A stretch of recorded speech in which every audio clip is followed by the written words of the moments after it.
ಮತ್ತು ಈ ಈಶ್ವರ ವಿಗ್ರಹದ ಒಂದು ವಿಶೇಷ ಅಂದರೆ ಬ್ರಹ್ಮಸೂತ್ರ ಇದೆ. ಬ್ರಹ್ಮಸೂತ್ರ ಆಗಿರ್ತಕ್ಕಂಥ ಈಶ್ವರ ಬಹಳ ಅಪರೂಪವಾದದ್ದು. ಅದನ್ನು ನಾವು ಈ ವಿಗ್ರಹದಲ್ಲಿ ನಾವು ಕಾಣಬಹುದು.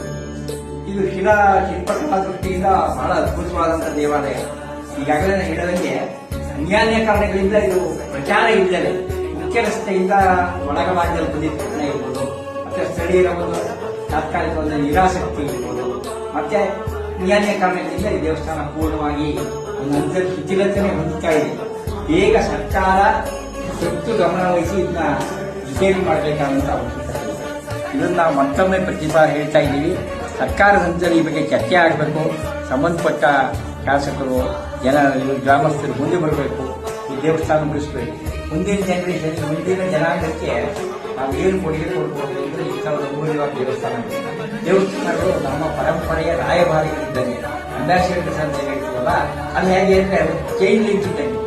ಹಿಂದಿನ ಜನರೇಷನ್ ಮುಂದಿನ ಜನರೇಷನ್ ಒಂದು ಚೈನ್ ಲಿಂಕ್ ಕೊಡ್ತಾ ಇರ್ತಕ್ಕಂಥ ಉಳಿಸಿರೋದೇನು, ನಮ್ಮ ತಾತವರ ಭವ್ಯವಾಗಿ ಮಾಡೋದು ಅನ್ನೋದಕ್ಕೆ ಏನು ಅವ್ರ ಬಂಗ್ಲಾ ಅವ್ರು ಕಟ್ಟಿದಂಥ ಮನೆಗಳು ಉಳಿದಿರ್ಬೋದು, ನಾಶ ಆಗಿರ್ಬೋದು.